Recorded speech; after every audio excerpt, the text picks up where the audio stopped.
ഒരു മര്യാദ കാണിക്കണ്ടേ? ഇങ്ങനെയാണോ ചെയ്യുന്നത്? കൊടുക്കാത്ത പത്രങ്ങളുണ്ട്, ഞങ്ങൾ അവരെ അഭിനന്ദിക്കുകയാണ്. കാരണം അത് എത്തിക്സ് അല്ല, ധാർമ്മികതയല്ല. അത് അങ്ങനെ ചെയ്യാൻ പാടില്ല. പണത്തിന് വേണ്ടി എന്തും ചെയ്യുന്നവരാണ് കേരളത്തിലെ മാധ്യമങ്ങളെന്നുള്ള തെറ്റിദ്ധാരണ വേണ്ട CPM-ന്. അവർക്ക് ധാർമ്മികതയുള്ളവരാണ് കേരളത്തിലെ മാധ്യമങ്ങൾ. ആ ധാർമ്മികത എന്ന് ഉയർത്തിപ്പിടിച്ചിട്ടുള്ളവരാണ് കേരളത്തിലെ ദൃശ്യമാധ്യമങ്ങളും പത്രമാധ്യമങ്ങളും.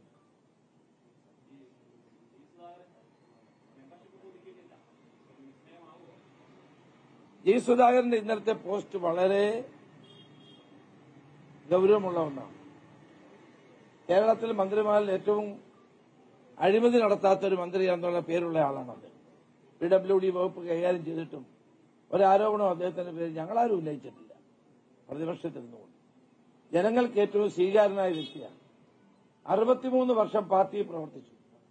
സ്വന്തം കുടുംബത്തിലൊരു രക്തസാക്ഷി വരെയുണ്ട്. ആ കുടുംബത്തിൽപ്പെട്ട അദ്ദേഹത്തെ 42 വർഷത്തോളം സ്റ്റേറ്റ് കമ്മിറ്റിയിലുണ്ടായ അദ്ദേഹത്തെ അപമാനിച്ച്, പാർട്ടി സെക്രട്ടറി അവഹേളിച്ച് നടപടി ശരിയല്ല, ഒരിക്കലും ശരിയല്ല. അത് ഞങ്ങളൊക്കെ രാഷ്ട്രീയമായി എതിർക്കുന്ന ആളാണ്.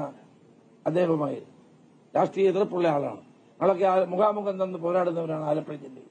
പക്ഷെ ഞങ്ങളാരും ഇന്ന് വരെ ജി സുധാകരനെതിരെ ഒരു ആക്ഷേപവും വേണ്ടില്ല. പക്ഷേ MV ഗോവിന്ദൻ മാസ്റ്റർ ഇപ്പൊ എന്താ പറ്റിയെന്നറിയില്ല. സ്വന്തം ഭാര്യയുടെ സീറ്റിന് വേണ്ടിയിട്ടുള്ള നെട്ടോട്ടത്തിൽ അദ്ദേഹം മറ്റെല്ലാം മറന്നുപോയെന്നത്. എല്ലാം മറന്നുപോയി. അദ്ദേഹം ആളുകളെ അപമാനിക്കുകയാണ്. സുധാകരനെ പരിഗണിക്കില്ല എന്ന് പറഞ്ഞ് അദ്ദേഹത്തെ ആക്ഷേപിച്ചുകൊണ്ട് നിങ്ങളുടെ മുമ്പിലല്ലേ അദ്ദേഹം പരിഹസിച്ചത്. അപ്പൊ സുധാകരനെ പോലെ ആളിനോട് ഒരിക്കലും അത് ചെയ്യാൻ പാടില്ല. ജനങ്ങളുടെ പിന്തുണയുള്ള, ജനങ്ങൾക്ക് ഇഷ്ടപ്പെട്ട നേതാവാണ് ജി സുധാകരൻ.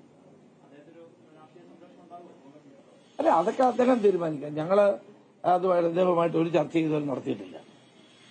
തീരുമാനിക്കേണ്ടത് അദ്ദേഹമാണ്.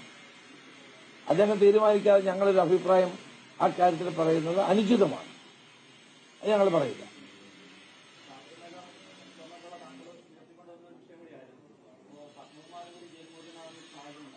എല്ലാവർക്കും ജാമ്യം